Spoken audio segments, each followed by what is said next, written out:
I was visiting a buddy of mine who's a lawyer. It's funny, I actually went to go watch him in action, be a lawyer, and it ended up being, I swear to God, not only the same courthouse, I believe the same room where I had my drinking and driving case like 20 years earlier. Like, I literally walked in there, my heart started racing. I just pled guilty when I was there. I ever tell you guys that story? I think a while ago. Yeah, I got pulled over, and it was brutal. I blew like a 1.9, just open and shut case. Yeah, that was the 80s, dude. Marginal. It was the 80s. That's impressive. It was the 80s. I went big. Now .08 will get you, right? Yeah. Oh, it was .08 back then too. So basically, I went in there and I was just going to plead guilty. So I was just going to show up there with nobody. My dad was going, "You need counsel. You need some counsel." So he ends up hooking me up with one of his patients he was actually a tax attorney for a drinking and driving case. And this is how he knew my dad was. He basically, the lawyer had gotten drunk at a barbecue, fell down some stairs and knocked his teeth out. That's how he met my dad.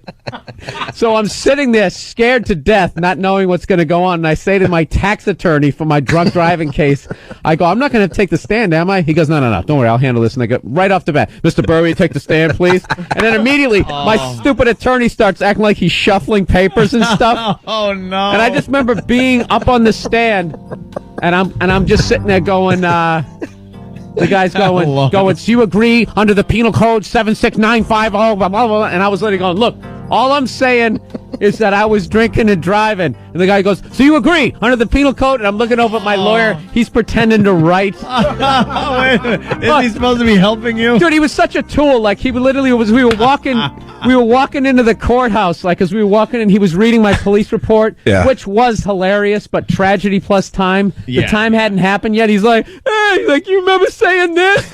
Like, I swear to God, laughing at the police report. And I'm like, dude, this really isn't that funny to me right now. It will be in a couple decades. But... Dude, I really wish I kept the police report. It was so embarrassing. What did you say to the cop? Do you remember? This was my opening line. The guy goes, "Hey," first of all, he'd been chasing me for like 3 miles. I had no idea. And he goes, "So where you coming from?" And I go, "Me, effing Boston." Oh, no, you just dropped the F-bomb. Wow. Well, you curse to give yourself time to collect your thoughts. That's what I was doing. And he literally goes, "Effing Boston, huh? You want to get out of the car?" And I was like, "Yeah, whatever." Dude, I was so psyched that I didn't have to think anymore, that's how drunk I was, that I didn't have to keep driving. I was like relieved when I got pulled over. So now, according to him, I don't remember this part because I just remember being in the car and then standing behind it. But according to him, I got out of my car and I had a beer between my legs that fell into the road. Oh, that's a bad sign, too. Yeah. Oh, yeah. I didn't need a lawyer, dude. It was just open and shut. And I just remember, next thing I remember was I was standing in the back of my truck and they were doing that stand on one leg. Put your finger. Why do they bother to do that at that point? You're just so gone anyway. Because some people still get out of it in that situation. I have no idea. But literally, I was fine right until I brought my finger up to about 12 o'clock. And then all the way down to 6, it felt like somebody else's hand. I literally just whacked myself.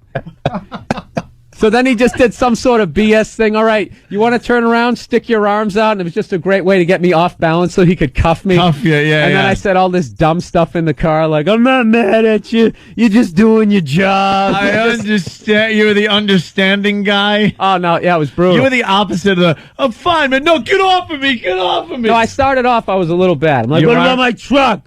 What about my truck?" Screaming.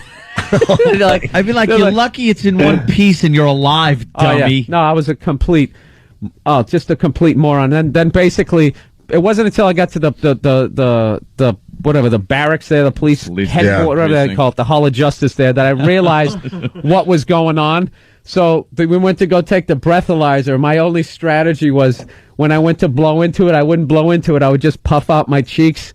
They're like, "Come on, blow into it." And I'd just go there. I just puff them out all the time. "Come on, blow into it." They haven't seen that one before. Dude, keep going. Blow harder. Dude, and they knew I just wanted to pass out. They're like, "Come, we're going to keep you in here till you blow into it." And I was just like, "Oh, I'm so tired." And I just...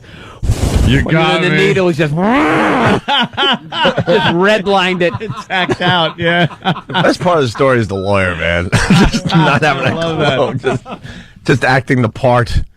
Writing down stuff as you're just Dude, getting you go crucified. to your arraignment and they sit there and they read they read your police report. Like literally, I stood there in front of this room of people who like mugged people and all this type of everybody's all mixed in, and I'm standing there. And we asked the defendant where he was coming from, and he repeatedly stated F in Boston. And literally the judge sort of looks up and glances over at you, and you're sitting there, hey, how are you? That's me. That would be me.